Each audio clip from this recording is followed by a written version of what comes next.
Here at JetBlue Park, spring training home of the Boston Red Sox. Braves have been defeated by the world champs by a score of 6-1. We'll tell you all about what you may have missed from today's ballgame in just a couple of moments. But first things first, we are coming to you from one of the coolest and most unique places in the Grapefruit League to watch a ball game. We are here at Fenway South at JetBlue Park, and this ballpark is essentially a replica of the one of the most iconic places in all of Major League Baseball, Fenway Park in Boston, but they have recreated it here in Southwest Florida, and one of the coolest places to take in a game is actually inside the Green Monster. Now you can see behind me there's the netting here, and from where we are, the ball would actually hit this netting and still be in play. Now you'll recall at Fenway Park, the Monster is a solid wall that goes from the field all the way up to the top, where there's actually some seating up there. There's actually standing room above us here in left field, but a really, really unique place to watch a game. There's 3 rows of seats here, and you can really be right on top of the action.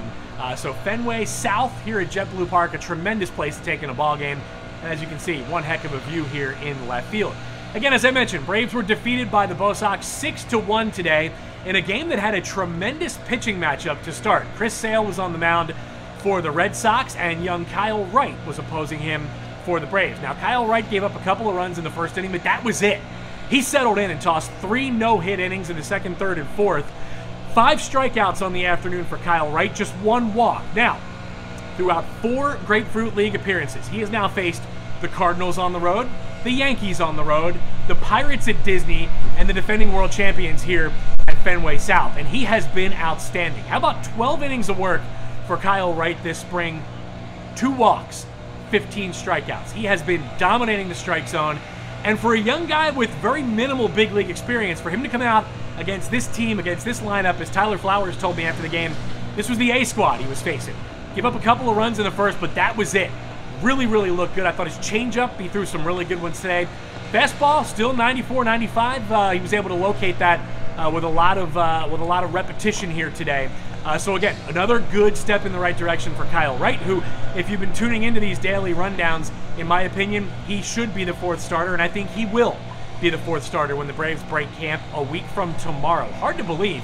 We are already in the final stages of spring training, opening day now less than 2 weeks away, and something to keep an eye on between now and then, not only the rotation, but also the bullpen. A.J. Minter, Darren O'Day, will they be available for opening day? I tend to say probably not.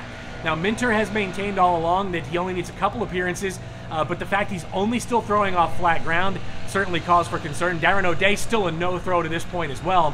I think there's a chance both those guys could start the season on the injured list.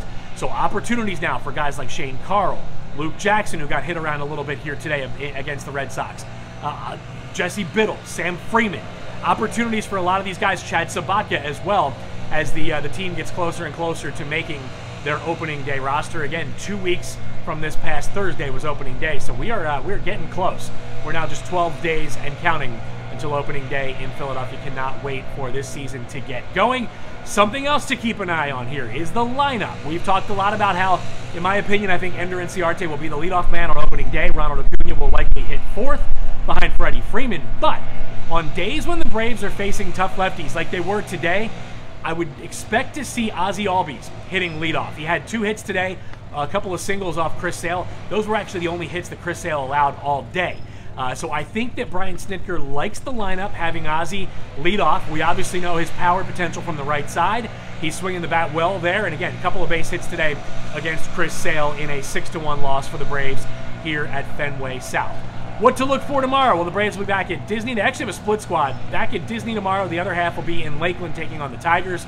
Julio Teheran will pitch tomorrow. Now, while the Braves have not officially said he will start on opening day, the fact he's starting tomorrow, play the calendar out, he does line up perfectly to start opening day. So I do think we will see Julio Teheran on the mound on the 28th of March in Philly, making his 6th consecutive opening day start. So, again, the team has not officially announced it, but reading between the lines, it sure seems like things are trending in that direction. So again, Braves fell to the Red Sox today. They'll be back at Disney tomorrow. And again, that's kind of what a little recap of what you may have missed today. And again, what to look for tomorrow. Julio Teheran on the mound, and probably a lot of the regulars in the lineup tomorrow back at Disney as guys go deeper and longer into ball games.